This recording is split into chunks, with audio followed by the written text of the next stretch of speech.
বাপুতি শাহোন বহাগ বিহুলৈ মাজত মাত্ৰ এটা দিন। চেনেহৰ ৰঙালী বিহুটিক আদৰাৰ প্ৰস্তুতি তুংগত। গাঁৱে ভূঞে চহৰে নগৰে বিহুক আদৰিবলৈ সাজু হৈছে অসমীয়া ৰাইজ। বসন্তৰ আগমনৰ লগে লগে ৰাজ্যজুৰি এতিয়া আৰম্ভ হৈছে হেঁপাহৰ ৰঙালী বিহুটিক আদৰাৰ প্ৰস্তুতি। বিহু নাচ ঢোল-বাদনৰ কৰ্মশালাত ৰজন জনাইছে অসমৰ আকাশ বতাহ।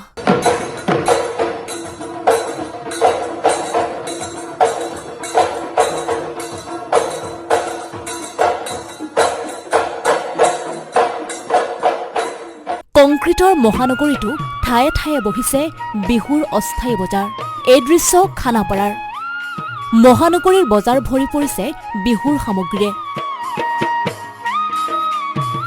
বহাগ বিহুৰ আনন্দক অধিক উৎসাহিত কৰি তুলিছে মহানগৰীৰ বজাৰসমূহে।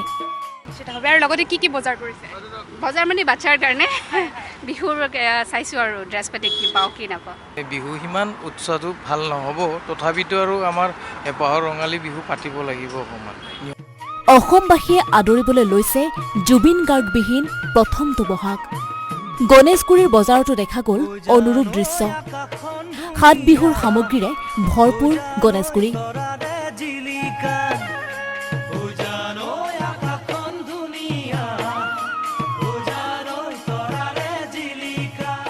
মহিলাসকলৰ দ্বাৰা উৎপাদিত সমূহ ইয়াতে উপলব্ধ হ'ব। যিহেতু আমাৰ জানেই আমি STৰ পৰা ধৰি আমাৰ গোটেই মানুহখিনি ইয়াতে আছে। সেইকাৰণে আমাৰ পোৰা গাহৰিৰ পৰা ধৰি চাইমদৰ পৰা ধৰি বাকী আমাৰ বোৱা কাপোৰ কানি শাক পাচলি গোটেইখিনি ইয়াতে উপলব্ধ হ'ব।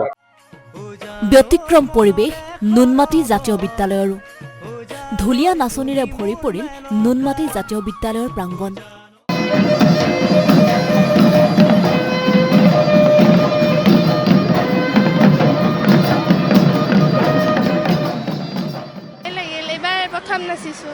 জাতীয় জীৱনৰ এয়া পৰিচয়, জাতীয় উৎসৱ। আৰু এই ৰঙালী কঙালী ভোগালী এই আৱৰ্তত আমাৰ জীৱন, আৰু এই জীৱনৰ মাজত আমাৰ শংকা আশংকা দুৰ্ভাৱনা সম্ভাৱনা সকলো আছে। আমি কেৱল আনন্দৰ খাতিৰত আনন্দ কৰিব খোজা নাই। আমাৰ ল'ৰা ছোৱালীবিলাকে এই মুগাৰ সাজযোৰ, সেই ঢোলবিৰিটো, সেই গামখাৰুটো, সেই ঢোলৰ মাৰিডাল, সেই ঢোলটো, এই পৰিচয়েৰে আগবাঢ়ক। পৃথিৱী য'তে নাথাকক কিয় আমাৰ সেই পৰিচয়েৰে, সেই অনুভৱেৰে, সেই ঐতিহ্যৰ প্ৰতি থকা সন্মানেৰে আগবাঢ়ক আমাৰ এই ২ নম্বৰ প্ৰচেষ্টা। সমান্তৰাল পৰিৱেশ মহানগৰীৰ আন প্ৰান্ততো। আমবাৰীস্থিত হস্ততাঁত আৰু বস্ত্ৰশিল্প সঞ্চালকালয়ত সপ্তাহজোৰাকৈ অনুষ্ঠিত গামোচা মেলা। জুবিনবিহীন বিহুত অনুৰাগীৰ উচুপনি। জুবিন দা বিহীন বুলি ক'ব নোৱাৰোঁ। জুবিন দা যিহেতু মানে আমাৰ অসমীয়াৰ প্ৰাণ, জুবিন দাক আমি এৰিব নোৱাৰোঁ। জুবিন দা আমাৰ লগত সদায় থাকিব। জুবিন গাৰ্গ বিহীন প্ৰথমটো বিহু মানে জুবিন গাৰ্গ নোহোৱাটোৱে বৰ ডাঙৰ সমস্যা আমাৰ কাৰণে। আমাৰ মানে এতিয়া অলপমান ইম'চনেল হয় বস্তুটো। জুবিন গাৰ্গ বুলি ক'লে আৰু আমাৰ গোটেই সংগীত জগত জুবিন গাৰ্গ। জুবিন গাৰ্গ বুলি ক'লে আৰু বেলেগ আৰু একো নাই। জুবিন শব্দটোতে আমাৰ চব সোমাই আছে। এইদৰে ৰাজ্যজুৰি উৎসাহ আৰু পৰম্পৰাৰ ৰঙেৰে ৰঙীন হৈ পৰিছে ৰঙালী বিহুৰ প্ৰস্তুতি।